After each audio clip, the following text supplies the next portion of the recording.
बीच आ रहे हैं, उनको जागरूक कर रहे हैं। क्या ऐसी परिस्थिति पड़ रही है कि भारतीय जनता पार्टी बहुत सोच समझ के अपने चुनाव प्रत्याशी की तैयारी कर रही है, उनका प्रत्याशी घोषित नहीं किया? जिंदगी में कोई काम सोच समझ के होता ही है, होना ही चाहिए, इसमें कौन नई बात है।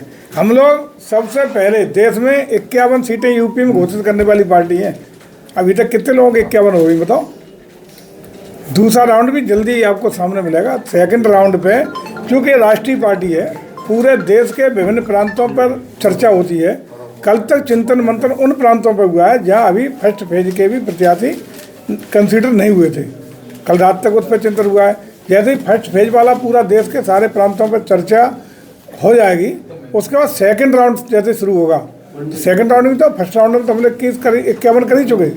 सेकंड राउंड की जैसे ही चिंतन होगा उसी में सब शामिल है। बाकी की जो सीटें बची हैं उत्तर प्रदेश की, कुछ तो हमारे सहयोगी दलों के लिए है और 80 में से 51 घोषित हम कर चुके हैं। सहयोगी दलों के बाद जो हमारे हिस्से की सीटें हैं उन पर हम लोग अतिशीघ्र जैसे ही देश भर के विभिन्न प्रांतों की फेज फर्स्ट हो जाएगा, उसी के बाद दूसरे चरण में। एक लंबे समय से समाजवादी पार्टी का मैंने लोकसभा कब जा रहा है, उसको फेस करने के लिए भारतीय जनता पार्टी क्या प्लानिंग है, क्या तैयारी, किस तरीके? इस बार 80 का 80 टारगेट है और देश में इस बार 400 पार, उसी पे काम हो रहा है। उसी में 80 मैनपुरी भी शामिल है। मायावती का अभी तक कोई स्टेटमेंट नहीं आ रहा, ना कोई लिस्ट आउट हो रही, ना मीटिंग हो रही है। इसको लेकर लग रहा है कि कुछ लोग अनुमान लगा रहे हैं कि एनडीए में शामिल हो सकती हैं, वहीं कुछ लोग कह रहे हैं कि इंडिया गठबंधन का हिस्सा बन सकती है। अभी ये तो मायावती जी बढ़िया बताएंगे, हम लोग क्या बता सकते हैं उनके बारे में। अगर वो इंडिया गठबंधन में शामिल होती है तो क्या इंडिया को कितना बड़ा नुकसान हो सकता है या नुकसान हो? देखिए, इस बार जो परिस्थितियाँ हों, हम लोग आधे से ज़्यादा मत 60% कुल मतों का से 60% मत एनडीए और भारतीय जनता पार्टी के पक्ष में। आदरणीय मोदी जी की गारंटी, मोदी जी के 10 साल के कार्यों और मोदी जी की देश में प्रभाव प्रताप और वैश्विक लीडर बनने की स्थिति में जो भारत को उपलब्धि 10 साल की है।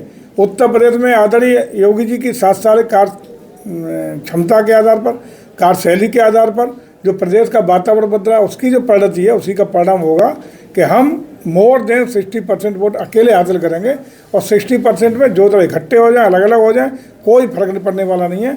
अकेले मोर देन 60% वोट हासिल करने वाली पार्टी भारतीय जनता पार्टी बनने जा रही है। विपक्ष आरोप लगा रहा लगातार महापुरुषों की मूर्तियां लगाकर आप अपनी विफलताओं को छुपाने का प्रयास कर रहे हैं और मतदाताओं को गुमराह कर रहे हैं। अब अगर महापुरुषों की मूर्तियाँ लगाना विफलता है तो स्वीकार है हम लोग।